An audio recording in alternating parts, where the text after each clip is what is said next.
حبايب قلبي، عارفين مين هو الشخص المؤذي؟ الشخص المؤذي هو اكتر شخص هتلاقيه بيعمل خير وبيساعد كل الناس، وكمان هتلاقيه بر بأمه وبيعمل لها كل اللي بتطلبه، محبوب بين زمايله وأصحابه وجيرانه. والحقيقة إن ده أكتر حقيقة صادقة أنا شفتها، لأن ده أسلوب الناس المؤذية. أصل كلنا واخدين صورة ملهاش علاقة بالواقع عن الناس المؤذية. المؤذيين والمنافقين عينيهم مش بتطلع حمرة ولا عندهم قرون.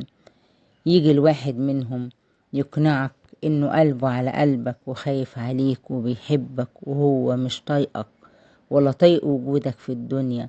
اصل هتلاقيهم متلونين وظاهرين في صورة الحبايب المخلصين اللي عايزين مصلحتك، وهم جواهم نار قايدة عايزة